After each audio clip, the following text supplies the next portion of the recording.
Olá, começa agora pela TV Câmara de Itajaí, no canal 14 da Claro TV e também no YouTube da Câmara de Vereadores de Itajaí, mais um Câmara Aberta. Em 7 de agosto de 2023, faz 16 anos da sanção da Lei Maria da Penha.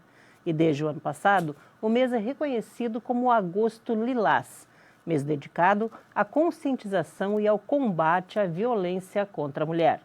Aqui em Itajaí, a Prefeitura e a Câmara de Vereadores de Itajaí e diversos organismos civis organizaram uma extensa programação, que começou com o uso da tribuna na sessão de ontem aqui no Legislativo. E a nossa entrevista é com a pessoa que abriu a programação do Agosto Lilás em Itajaí, ela que é gerente de projetos da Organização da Sociedade Civil Árvore da Vida, Casa das Anas, a Mariana Torres Roveda. Mariana, muito bem-vinda aqui ao Câmara Aberta. Esteja à vontade para... A gente vai falar sobre um tema pesado, Sim. mas necessário. Sim, obrigada, Elisa. Agradeço imensamente o convite, cumprimento a todos que estão nos assistindo. Realmente é um tema pesado, mas muito necessário, né? Que nós estejamos conversando sobre e refletindo sobre, né? Ontem, quando você fez uso da tribuna, né, aqui na primeira sessão de agosto, né, que foi no dia 1º, você disse que a gente deve sim enfatizar as ações no mês de agosto, no Agosto Lilás, porém é fundamental que isso seja trabalhado durante todo o ano. Por que a tua fala teve essa matiz? Eu acho muito importante essas campanhas que nós fazemos, né, a respeito de um determinado tema, levantando, né, essa bandeira da conscientização. E o Agosto Lilás, ele tem por objetivo isso, né, conscientizar as pessoas, chamar atenção, né? Chamar atenção para voltarem os olhos, né, para o que vem acontecendo todos os dias, né, do ano, todos os meses. E eu achei importante, né, enfatizar isso para que a gente não faça isso só no mês de agosto, né? Porque quando a gente fala de violência doméstica, né, a gente está tratando de um assunto bastante grave e que muitas vezes o resultado é o óbito dessas mulheres, é o feminicídio, né? Então isso merece a nossa atenção. Você também destacou na tua fala, né, daí você lá como representante, como batalhadora da Casa das Anas. A Casa das Anas é a instituição que aqui em Itajaí recebe essas mulheres que já estavam num estágio assim de precisar, digamos assim, se esconder, né, do seu parceiro, do seu agressor. Em que sentido você diz que a Casa das Anas é a casa que garante a sobrevivência? Quando a gente faz uma campanha, né, incentivando as mulheres que registrem o boletim de ocorrência, né, que se posicionem, né, em favor de fazer uma denúncia, né, a gente precisa ofertar, oportunizar para elas garantias de sobrevivência para que elas possam fazer isso, né? A gente teve inúmeros avanços com a Lei Maria da Penha, mas ainda assim a gente não consegue garantir a sobrevivência dessas mulheres no fato de elas fazerem a denúncia e isso não gerar automaticamente a prisão do agressor, porque a prisão ela só é efetuada em flagrante, né? Então, a necessidade da gente poder ofertar um acolhimento, né, como uma saída, um escape para que essa mulher sobreviva, ela é real e necessária. E é nesse sentido, né, que eu coloquei isso, né? Foi nesse sentido a minha fala, de que a Casa das Anas muitas vezes, né, foi a única garantia de sobrevivência dessas mulheres que fizeram a denúncia. Mariana, tu estás nesse projeto, nessa luta, há quanto tempo? Desde a nossa inauguração, há 6 anos já. Isso à frente da Casa das Anas, né? Como é que você viu a evolução de lá para cá? Houve alguma evolução? Por exemplo, hoje há mais denúncias e, portanto, também mais procura pelo serviço? Houve evolução, né? Quando nós iniciamos o serviço, a gente não conseguia nem ter dados, a gente não conseguia ter números que nos norteasse, né, a respeito das ações. Hoje a gente tem, né? A gente tem esses números, a gente tem esses dados, nós colaboramos também para gerar essas estatísticas. Então foram grandes os avanços, a gente fala mais a respeito de violência doméstica. Isso sim, né, eu acredito que motiva as mulheres, né, a registrarem boletim de ocorrência, mas a gente ainda tem muito que avançar, né? A gente ainda tem um longo caminho pela frente. E é uma coisa assim, muito grave. Eu estava pesquisando um pouco para poder a gente fazer essa entrevista com dados, né? Porque é preciso ter esses dados e esse trabalho que vocês fazem também, organizando esses dados, são importantes não apenas para o trabalho de vocês, para a melhoria do trabalho de vocês, mas também para a melhoria das políticas públicas, né? No caso, hoje, isso é uma fonte, foi dado pelo Rede Observatório da Segurança Pública Brasileira. Parece que no Brasil, a cada 4 horas, uma mulher é vítima da violência, mas vitimada de uma forma que não tem mais volta, né? Ela é assassinada, ela sofre feminicídio, ou seja, aí na maior parte, a esmagadora maioria, se é que isso existe, né? A maioria da maioria dos casos, essa agressão, ela parte de um ex-companheiro, do marido, de alguém muito próximo a ela, e em geral aquele que também partilhou, houve um caso amoroso, enfim. Também essa é a realidade de vocês lá, as mulheres que vocês recebem também vêm desse núcleo de afeto que foi em algum momento prejudicial? 95% posso afirmar, né, que a violência, ela partiu, né, do companheiro, do marido, do namorado, né, da pessoa com que ela compartilhava a vida, né, 95% dos casos, né. 5% ali são relações familiares, né, entre irmãos, um pouco também dá para a gente acrescentar ali o núcleo de convivência, né, vizinhos, e um percentual bem pequeno, né, a gente pode relacionar também ao ambiente de trabalho. No caso, você falou, né, mais de 90% dos casos são dessas pessoas que foram agredidas pelo ex-companheiro, que em geral, assim, pelo que se soube dos estudos que são feitos, em geral há rompimentos, há relações abusivas, no que a mulher se dá conta de que é uma relação abusiva, então ela busca ajuda, ela denuncia e tal. Muitas vezes, quem procura vocês ainda já chegou ao estágio da violência física, porque a violência pode não ser apenas aquela da agressão física, né? Sim. Não é o pior, porque o pior é a morte, né? Mas a maioria dos casos também existem outros tipos de violência agregada, a violência patrimonial, a violência emocional, né? No caso, as mulheres que chegam até acolhimento, praticamente todas, né, já sofreram a violência física e a tentativa de feminicídio, né? Então, a gente fala que elas são sobreviventes, né? Muitas delas, né, viveram ali o risco real de terem, né, a sua vida ceifada. Mas todas sofreram múltiplas violências, né? Porque quando chega no estágio da violência física, já passou pela violência psicológica. Quase sempre também já passou pela sexual, já passou pela moral, pela patrimonial. Então, os nossos casos ali são múltiplas violências. E por falar em violência patrimonial, a maior parte, pelo menos dos casos que vocês recebem, não que isso seja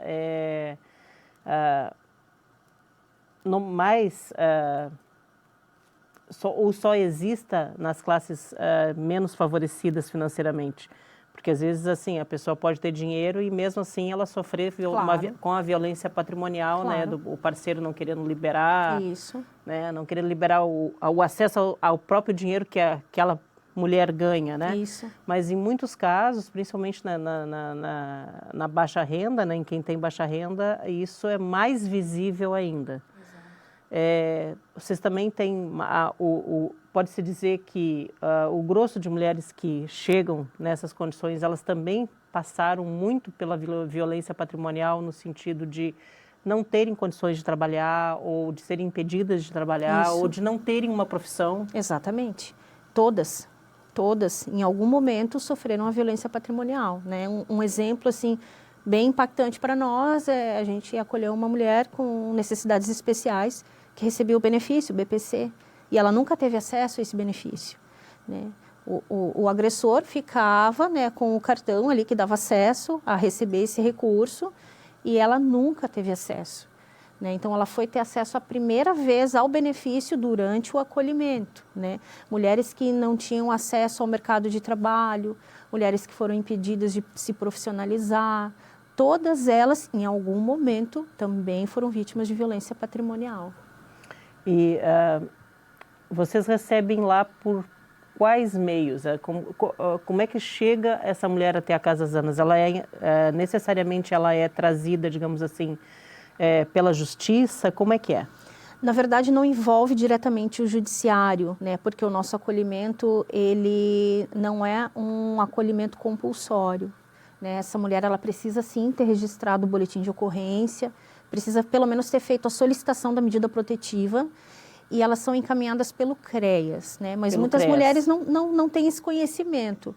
Mas é importante até a gente deixar aqui dito, né, que no momento que ela registra o boletim de ocorrência, se ela sinalizar, eu não tenho para onde ir, né, eu não tenho uma rede de apoio, a polícia mesmo faz esse contato com o CREAS.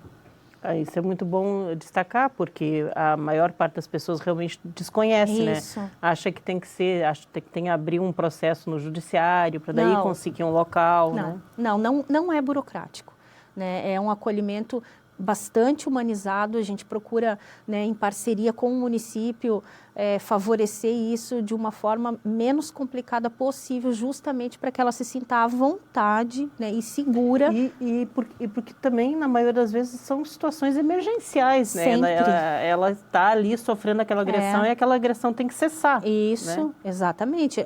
Muitos casos a gente acolhe as mulheres e as crianças com a roupa do corpo, né, porque ela saiu realmente, né, ali no ato de fuga, né, ela saiu fugida, registrou o boletim de ocorrência e não conseguiu nem pegar os seus pertences pessoais.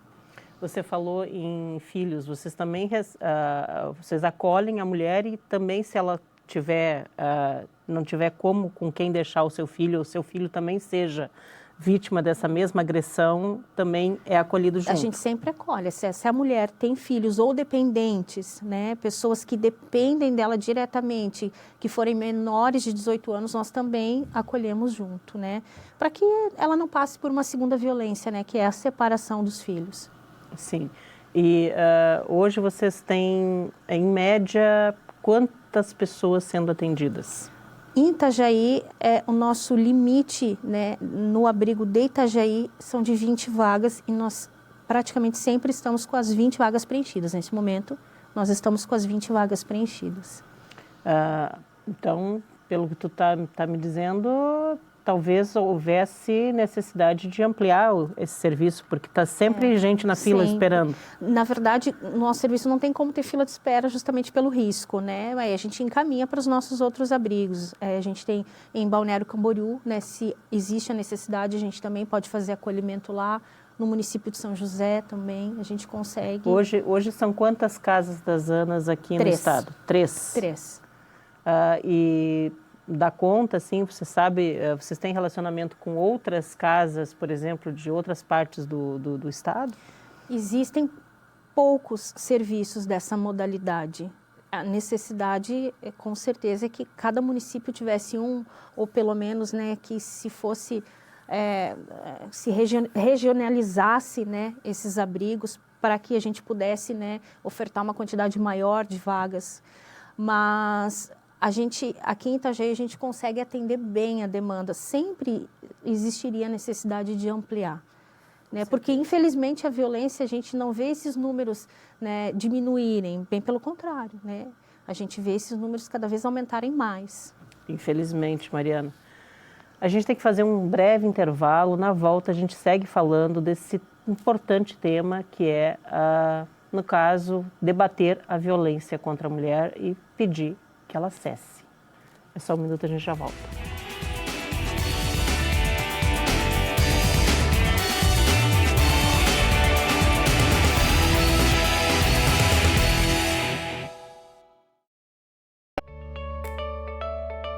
Fique por dentro do que acontece na Câmara de Vereadores de Itajaí.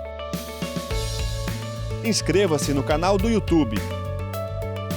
Curta a página no Facebook. Siga o perfil no Instagram e também no Twitter.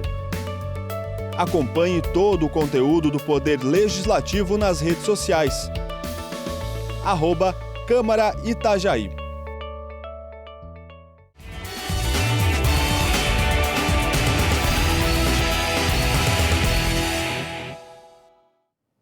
Voltamos aqui no Câmara Aberta, que hoje fala sobre o Agosto Lilás, e nós estamos recebendo aqui a Mariana Torres Roveda, ela que é uma das coordenadoras, gerente de projetos lá da Casa das Anas, que é a casa de acolhimento que realmente acolhe as mulheres que chegam vítimas de violência e não tem outro recurso a não ser buscar fugir, né, dessa situação de violência.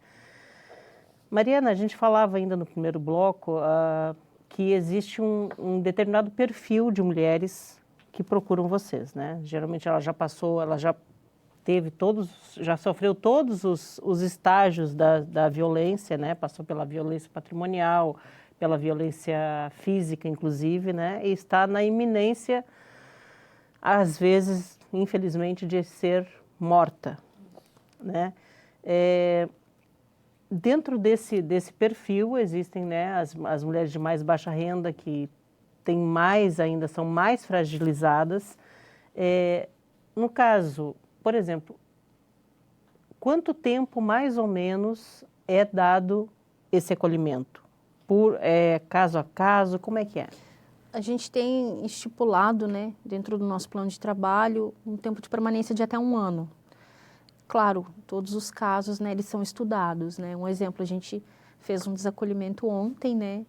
E foi muito bacana, assim, porque ela saiu completamente reestruturada, né? Ela chegou vítima de múltiplas violências, né? Ela não conseguia ter essa consciência de que realmente ela era uma vítima de violência, então isso precisou ser trabalhado. Ela chegou emocionalmente muito fragilizada e ela saiu, né? Tendo passado num concurso público, então foi uma virada de chave, assim, extremamente motivante para nós. O acolhimento dela se estendeu um pouco mais, porque logo que ela foi acolhida, ela descobriu que ela estava gestante. Então é muito difícil, né, quando a mulher está gestante, né, que a gente consiga fazer um trabalho de até 1 ano, porque muitas vezes ela precisa ganhar o bebê, precisa ter aquele tempo, né, de resguardo. E aí, depois que a gente vai conseguir, né, matricular essa criança na creche para que essa mulher consiga, né, retomar para o mercado de trabalho, a não ser que a gente consiga, né, fazer o contato com a família, né, e existe esse fortalecimento desse vínculo com a família, né, porque muitas vezes esses vínculos foram quebrados por conta do relacionamento abusivo. Mas se não existe essa família, se não existe mais essa possibilidade de fortalecer os vínculos, com certeza o acolhimento vai se estender um pouco mais, mas em média é de 9 meses a 1 ano. E assim, que estrutura que vocês têm hoje, assim, por exemplo, para dar esse atendimento psicológico, de reinserção dessa mulher na vida do que seria minimamente normal? Sim, a gente tem uma equipe ampla, né, psicóloga, assistente social, né, a gente tem parceiros, né, onde a gente consegue ofertar cursos profissionalizantes e também a reinserção no mercado de trabalho. Então, é um trabalho, né, bem complexo, né, mas a gente quase sempre, né, diferente do começo do serviço, hoje em dia, quase sempre essas mulheres, elas não retomam para os relacionamentos, né, elas realmente conseguem romper o ciclo.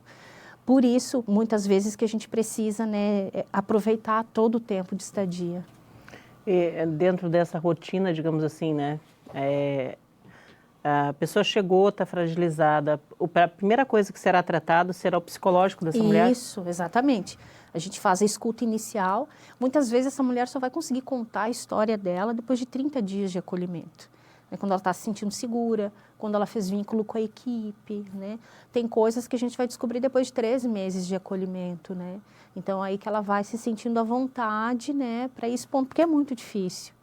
Então, é exatamente isso. A primeira coisa é realmente tratar as emoções, né, é cuidar da saúde emocional dela. Lá dentro existem essas terapias, por exemplo, rodas de conversas, troca de experiências. Exato, a gente tem os grupos reflexivos, né, onde a gente trabalha a violência como um todo, e a gente tem a nossa equipe técnica, né, que é especializada e faz o atendimento todo voltado, né, com essa finalidade. Hoje na equipe são quantas pessoas, assim? Tipo assim, para ter uma equipe completa, vocês precisam de quantos profissionais? Em torno de 15 profissionais por 15 abrigo. Profissionais por abrigo. Isso já contando todos os especializados e também o pessoal de apoio. Exato. Dentro dessa casa, hoje vocês têm, você falou, são quartos, são individualizados, como é que são? É uma casa, né? A gente procura realmente manter essa característica de casa, de lar, até para que as crianças, né, não se sintam tão fora desse contexto, né? Então a gente procura manter isso. Não tem cara de albergue, não tem cara de abrigo, é casa. Que bom. Então a gente procura sempre manter as famílias, né, juntas dentro dos dormitórios. Geralmente, quando a gente acolhe mulheres solteiras, aí existe, né, essa possibilidade de dividir. Isso. Até porque, pelo que tu me falaste, são 20 vagas e o tempo de permanência é de 1 ano. É difícil de conseguir uma vaga, eu imagino. Né? A ruim que se tenha que partir para esse tipo de medida, mas sim, é necessário, é uma medida necessária, né? Exato. Porque até bem pouco tempo no Brasil, essas casas de acolhimento não existiam, se eu não me engano. Na minha pesquisa eu fiz, parece que a primeira dos anos de 1980 em São Paulo, se eu não me engano. Exatamente. E nesse formato é bem difícil, porque geralmente as casas que tem, as mulheres podem permanecer por no máximo 3 semanas, né? São quase umas casas de passagem, né? Casas de passagem e num formato, assim, difícil de conseguir essa reinserção na sociedade. Porque são casas onde elas não podem usar o telefone celular, né? Onde tem cadeado nas janelas. Então fica aquela sensação que tu prende a vítima e o agressor tá solto. E é muito difícil. E isso que tu falaste da Casa das Anas não ter essa cara, ter uma cara de casa mesmo, é exatamente para não vitimizar ainda mais essas mulheres, porque elas já... Imagina ela se sentir presa, quer dizer, eu tô aqui, tô presa, mas o meu agressor está solto. Exatamente. Muitas vezes elas se sentem assim, eu tive que deixar minha casa, eu tive que deixar meu animalzinho de estimação, eu tive que deixar as minhas plantinhas, né? Eu tive que deixar tudo para trás para sobreviver. E sendo que não fui eu que cometi um crime. É difícil. Difícil. E vocês têm algum assessoramento jurídico também, por exemplo, para aquelas mulheres que precisam realmente processar essas pessoas para que, de repente, elas venham em algum momento pagar pelo crime que cometeram? Sim, a gente tem as nossas parcerias, né? Onde a gente proporciona isso e também a gente... tem a OAB por Elas, né, que consegue dar esse suporte para a gente. OAB por Elas. Isso. É um programa da OAB aqui de Itajaí ou isso funciona no estado todo? Funciona no estado todo. Outra coisa que eu queria saber é desse dia a dia, né? Você falou, é uma casa normal porque assim tem que ser, né? Tem muitas casas de passagem, eu vi, tem casas que é só para a pessoa ter para onde fugir naquele momento e depois ir embora. Infelizmente, são poucas as casas no Brasil que são realmente com um tempo de permanência tão longo quanto esse que tu me relataste. Mariana, assim, como é que vocês fazem para, além, é claro, de ter, todas as vagas são sociais, é isso, né? Vocês recebem verba pública para... Isso, exatamente. Elas não têm custo algum, né, dentro da instituição.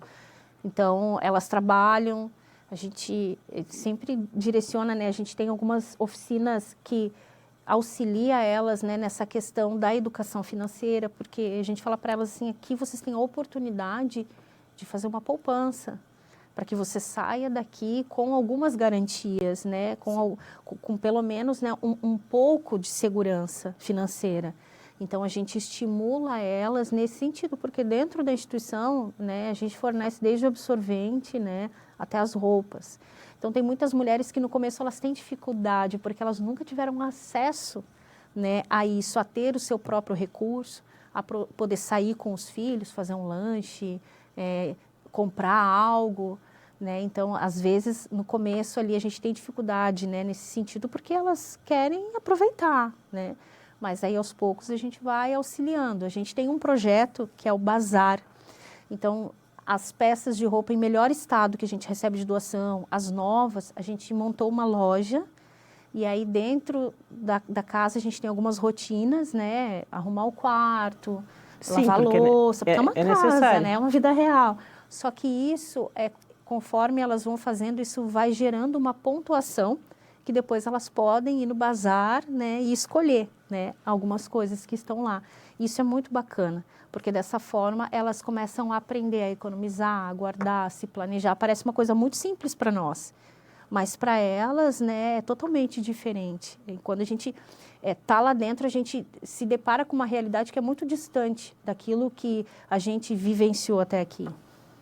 E a gente falou dos filhos um pouquinho, assim, que vocês também recebem. Quando esse filho está em idade escolar, que ele está matriculado, como é que faz para que, por exemplo, aquele agressor, que eventualmente era o pai e tal, não saiba, não consiga, digamos assim, saber que essa criança está também abrigada lá? Como é que isso se dá? É difícil? Não, a primeira coisa que a gente faz é a transferência das escolas, né? Sim, porque senão o agressor vai até o portão da escola, né? E fica de vigia, Isso, né? Então é a primeira coisa, né? As crianças são transferidas. Isso é muito bom, porque essa preservação, inclusive, do endereço, da localização das casas, é essencial, né? É muito importante, né? Isso até dificulta para que a gente consiga acessar doações pontuais, né? A gente consegue doações de roupa, doações de alimentos, né? Mas, geralmente, as pessoas que contribuem com uma ONG, elas gostam de ir até o local, conhecer, tirar foto, e a gente não tem essa possibilidade, né? Então, isso nos limita um pouco, por isso a importância das parcerias, né, com o poder público. Mas hoje está muito fácil, né? Você entra no site e pode fazer uma doação, né? Se precisar para colaborar. Exatamente. Porque não deve ser fácil, vocês devem ter um custo bem elevado para manter essas mulheres lá, né? Muito. Porque você tem uma ideia do custo médio, sei lá, mensal da casa? Uma casa para 20 pessoas é em torno de R$80 mil. Por mês? Por mês. O recurso público vem suprir isso tudo? Não. Então, a gente precisa de algumas ações externas, né? Às vezes a gente quer fazer uma reforma, porque é uma casa onde tem uma rotatividade de pessoas, né? Então, uma mesa que só uma família usa tem um tempo de duração, mas uma mesa que 20 famílias usam tem um outro. Então, as coisas, elas têm uma duração menor para nós. O lençol, a toalha, o cobertor. Tudo. Porque às vezes elas vão embora, daí a gente... Ai, meu Deus, como que ela vai? Ela não tem lençol, ela não tem toalha. Ai, leva. Daí a gente tem que correr atrás para comprar, para repor, né? Mas como uma casa normal, a louça que quebrou, né? Isso, exatamente. Então, e aí vocês têm também vocês têm alguma fonte, por exemplo, assim, um Pix, alguma coisa que a pessoa possa fazer, né? Temos. Assim, tem gente fazendo Pix aí para quem não deve, vamos fazer para a Casa das Anas. Isso. Temos, né? Sim, temos o Pix, sim. Qual que é você pode nos dizer? Posso. Pode dizer? Qual que é o... A nossa CNPJ. É CNPJ? É. Fala aí que eu vou anotar aqui, depois a gente vai deixar no link na descrição lá no YouTube também, se você quiser acessar, tá? Pode falar. Tô ligando. Então daqui um pouquinho a gente vê isso. Tá jóia. Mas assim, agora voltando, né, à questão... mais séria e mais pesada, né, dessa entrevista, é importante, assim, apesar de vocês terem a lotação praticamente sempre esgotada na casa, é cada vez mais necessário que ações de educação façam com que as pessoas denunciem, né? Porque às vezes a mulher não se dá nem conta de que ela está passando por um processo violento, né? Para nós parece tão óbvio, né? Meu Deus, como que alguém que está sendo agredido, né, que está dentro de um relacionamento abusivo, não consegue ter essa percepção? Só que muitas vezes essa mulher, ela já foi tão lesionada emocionalmente que, de fato, ela não consegue ter essa percepção. Esse caso que eu citei do desacolhimento que nós fizemos ontem, né, ela chegou, né, visivelmente machucada, né? Ela tinha marcas no rosto, não tinha como olhar para ela e não enxergar a marca de violência. Mas a gente precisou de um trabalho de aproximadamente 13 meses para ela entender que ela era vítima de violência. E ela sofreu todas as violências. Então, é muito difícil. Geralmente, quem está fora, né, às vezes até tem dificuldade de entender, mas como que não faz a denúncia, como que se permite, como que não rompe com esse relacionamento, né? Muitas vezes a gente ouvia aquela fala extremamente machista, nossa, mas gosta de apanhar. Mas não, às vezes a mulher não tem essa percepção, né? O agressor, muitas vezes, ele consegue adoecer essa mulher tão profundamente que ela acaba se responsabilizando por toda a violência que ela sofre. Então, ela se sente muito mais culpada do que vítima. Nossa, não, se ele fez, ele me bateu, ele reclamou, é porque ele tinha razão. Exatamente, exatamente. Isso no teu entendimento, é muito fruto... Nosso tempo do segundo bloco já vai estourar. Mas assim, vamos estourar, porque eu quero que você responda essa pergunta. A questão educativa, de mudança cultural mesmo, isso, ela é necessária, né? É necessária, é fundamental. Tem que quebrar o machismo. Isso. A mudança, ela precisa ser cultural, porque a violência, ela é geracional, né? A gente vê os trabalhos que a gente faz nas crianças. Muitas vezes, né, essas mulheres, elas reproduzem a violência nos filhos. Então, essas meninas, elas vão crescer, né, naturalizando a violência, da mesma forma os meninos. Da mesma forma que suas mães sofreram, aquela depois reproduzir. Isso, para elas vai ser natural. E os meninos, né, para eles vão entender, porque muitas vezes a gente vê esse comportamento nas crianças. Os meninos extremamente agressivos com as mães, né, porque eles reproduzem aquilo que eles vivenciaram. Mariana, a gente tem que fazer mais um pequeno intervalo. Na volta, a gente vai trazer aqui os dados para você também colaborar com a Casa das Anas, porque é importante, tá? Só um minuto, a gente já volta.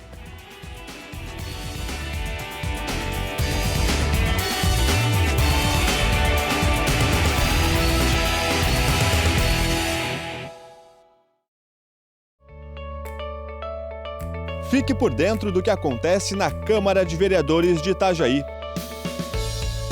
Inscreva-se no canal do YouTube. Curta a página no Facebook. Siga o perfil no Instagram e também no Twitter. Acompanhe todo o conteúdo do Poder Legislativo nas redes sociais. @Câmara Itajaí.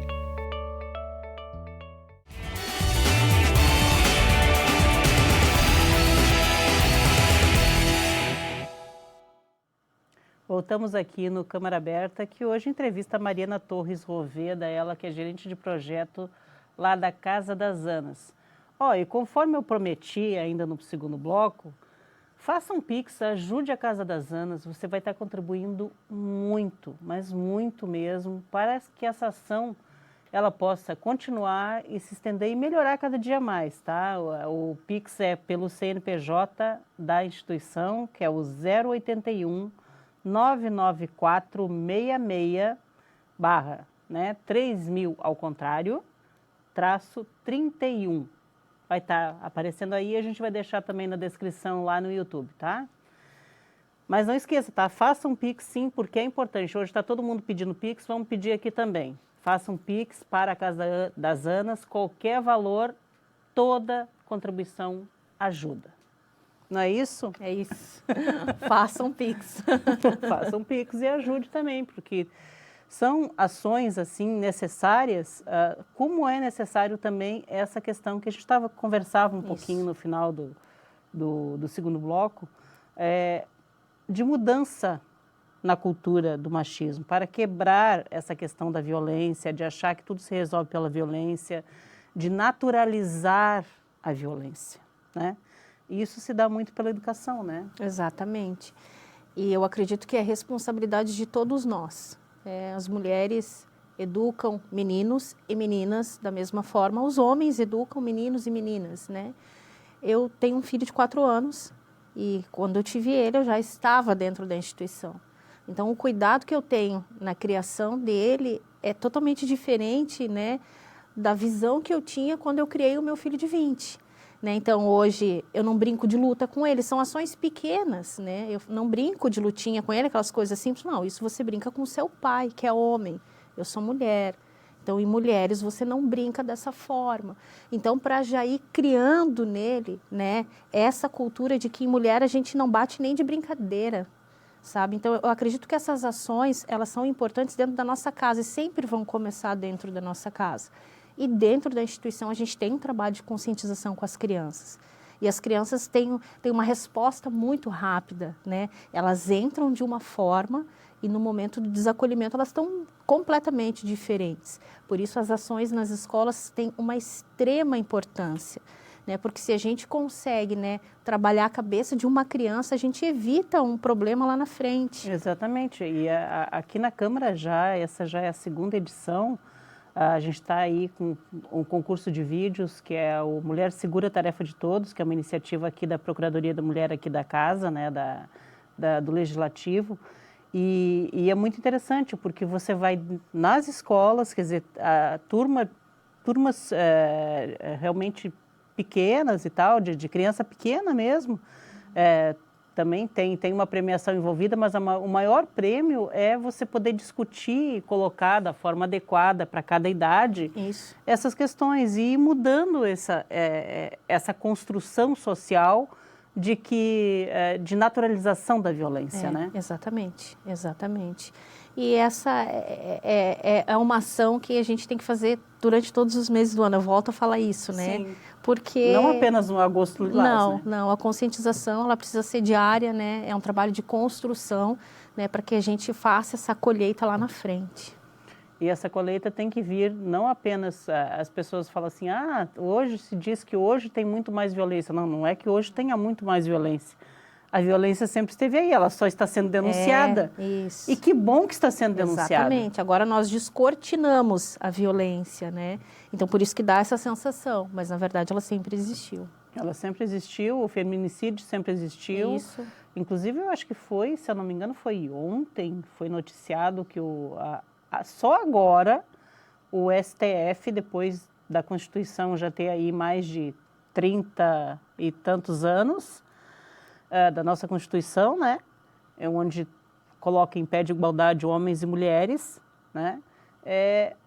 Hoje que o Supremo disse, olha, os advogados não podem mais alegar proteção da honra ou alguma coisa que sim que existiam feminicídios, aí o agressor se livrava com esse argumento de que ele estava defendendo a sua honra. No caso de adultério, né?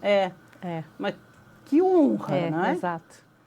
Ele tinha, pela honra, ele tinha o poder de matar ou ele podia matar a sua companheira porque discordou do que ela fez com a vida dela? A gente precisa estar caminhando num constante avanço. Eu acho que isso é um avanço, né? Já deveria ser taxativo desde a nova Constituição, não ter mais esse tipo de argumento, mas eles continuavam usando. É absurdo. E só vai mudar por meio da educação também, né? Exatamente. É uma metanoia, né? Uma mudança de mente. E no teu entendimento, assim, como é que a mulher deve denunciar já quando tiver o primeiro sintoma? Qual seria esse primeiro sintoma? O que eu converso com as meninas dentro da casa sempre, né? Os agressores sempre dão sinais. Dificilmente eles não dão. Só que naquele momento que a mulher está muito envolvida emocionalmente... Ela não consegue perceber. Ela ignora. E muitas vezes ela ignora esses sinais. Ela acha, não. Ela sempre tem uma justificativa para aquelas atitudes. Mas eu sempre falo para elas, um soco que hoje foi na parede, no momento de explosão, amanhã vai ser em você. Né? Então, o que eu imagino? Deu sinal de violência, já pula fora. Não paga para ver. Agora, se já no momento inicial você sofreu violência, denuncia. Denuncia imediatamente. Às vezes as pessoas não ficam atentas aos sinais, né? E eles sempre dão sinais. Sempre dão sinais. É difícil, né? Uma mulher que teve um tempo ali de se conhecer, né, de namoro e casou e descobriu só na metade do casamento que ele era um agressor. Não, geralmente lá no namoro ele já deu sinais. Você, na experiência que você tem de tantas mulheres que já foram atendidas nesses 6 anos de existência da Casa das Anas aqui em Itajaí, quais são os casos mais recorrentes, assim? Os casos mais recorrentes é a violência psicológica, né? Mas geralmente os que motivam o acolhimento é a violência física, né? E quase sempre relacionamentos longos, né? Essa mulher, ela já tinha registrado vários boletins de ocorrência. Dificilmente foi o primeiro. Quase sempre ela já estava no 3º, 4º, 5º boletim de ocorrência. Então a violência já era um ato reincidente. Não foi um fato isolado, não foi o único, não foi a primeira vez. Em geral, isso se repete, né? Se repete. Aí ele vem, diz, não, nunca mais faço e tal. Sempre, isso. E quase sempre a violência vai se intensificando, né? Hoje foi um bater na mesa, amanhã pode ser um bater no teu braço. Sim, né? Sim. E a gente, né, tem ali o acesso, né, às informações do boletim de ocorrência. Então, geralmente, são brigas, né, que não são brigas motivadas por um motivo gravíssimo, né?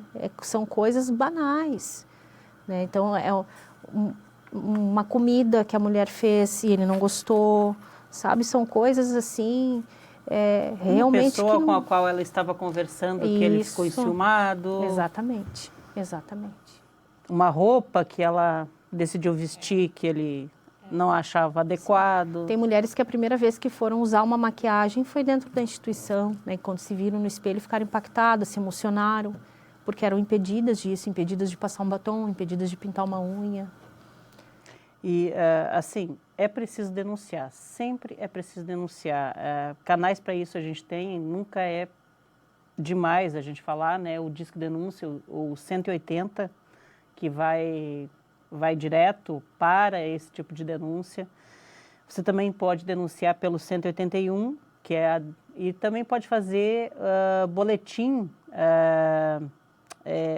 na Delegacia da Mulher online. Aqui na Polícia Militar aqui de Santa Catarina tem lá, você entra dentro do site da PM, tem lá a delegacia virtual. Isso. Você pode fazer, nem precisa ir até a delegacia para fazer esse registro. Exatamente. Né? É importante, se for no momento da violência, né, utilizar o 190. Porque o 180, né, ele tem um caráter mais investigativo. O 190 é que vai dispor ali da equipe, já, né? Para um atendimento emergencial, quer dizer, está em iminência ou sofrendo uma agressão, liga no 190 e chama a PM para dar essa assistência. Tem que denunciar. E também tem que ajudar a Casa das Anas, porque é uma instituição importantíssima e que deveria ser uma política pública que deveria ter no estado todo, né? Mas são poucas as casas, pelo que tu... São. A casa que nós temos em São José também tem 20 vagas, né? E atende o estado inteiro. Né? Então, essa sim tem fila de espera, né? Tem uma demanda gigante, porque é o único convênio que o estado tem, né, com uma instituição de acolhimento, nesta Casa de São José. Hoje estou falando vocês como instituição, né? As 3 casas. Vocês recebem verbas das prefeituras e também do governo do estado? Isso. Tem alguma verba federal ou não? Não. Há possibilidade? Existe algum programa? Você sabe se tem algum programa para... Então, mas são políticas públicas necessárias, né? Quem sabe agora com a reativação do Ministério da Mulher e tal, quem sabe isso... Sim. seja estendido, né? Esperamos que sim. Precisa de política pública quanto a isso. Exatamente. Precisa fazer de tudo. Precisa fazer a parte educativa, que vai, né? Fazer uma coisa mais só que emergencialmente também se precisa fazer alguma coisa. Sim, sim. Quando a gente fala, né, em políticas públicas, a gente pensa em algo que possa, né, proporcionar para que essa mulher tenha a escolha de não estar mais nesse relacionamento abusivo, né? O que seria muito importante seria, né, ter ferramentas para que no desacolhimento essa mulher não ficasse desamparada, né? E hoje isso ainda é um desafio para nós, né? Porque é muito difícil tu pegar uma mulher com 3, 4, 5 filhos, né? E oportunizar que ela consiga trabalhar, cuidar de todos os filhos sem nenhuma rede de apoio, né, e prover o seu sustento. Então, realmente, ela vai precisar contar com a ajuda do governo, ela vai precisar de políticas públicas que possam oportunizar para ela isso, né, que ela não retorne para esse relacionamento porque ela não veja outra saída, né, ela precisa ter essa escolha. E que se ela tiver um relacionamento futuro, que seja uma escolha dela. Exato. E não apenas porque ela necessitava, porque ela sabe que aquele homem pode ajudá-la, entre aspas, a criar os filhos, né? Infelizmente, isso ainda acontece, né? Muitas vezes elas rompem o ciclo com aquele agressor, mas, na verdade, elas acabam muitas vezes, né, se envolvendo novamente com alguém pautadas na necessidade, né, que elas apresentam naquele momento. Porque geralmente essas mulheres elas não têm mais rede de apoio. Então, por isso a importância de políticas públicas voltada para as mulheres, para que elas tenham essas possibilidades. Para dar não apenas a prevenção, mas a política pública também de depois, para que os danos sejam menores no futuro. Exatamente. Mariana, olha, muito obrigada por te receber aqui, obrigada pelo trabalho que você desenvolve, que vocês todas lá na Casa das Anas desenvolvem. A equipe é composta só por mulheres? Só por mulheres, só por mulheres. Então, assim, muito obrigada por todo esse trabalho desenvolvido por vocês, é um trabalho essencial. E conte sempre aqui com a Câmara de Vereadores e aqui com o nosso programa também para colocar as pautas de vocês. Obrigada, agradeço muito a oportunidade, Elis, agradeço a todos que estão nos assistindo, né? E que se existir, né, nesse momento alguma mulher que esteja nos assistindo, que precise de ajuda, né, procure, né, a delegacia mais próxima da sua casa, faça a denúncia, né, e saiba que você tem um local que vai poder te acolher e te auxiliar. Com certeza. Obrigada, viu, Mariana? E obrigada a você também que nos acompanha. Continue assistindo a nossa programação aqui no canal 14 da Claro TV e também no YouTube da Câmara de Vereadores de Itajaí. Siga também toda a nossa programação pelo perfil @Câmara Itajaí nas redes sociais. Obrigada e continue com a gente. Faça a informação circular, hein?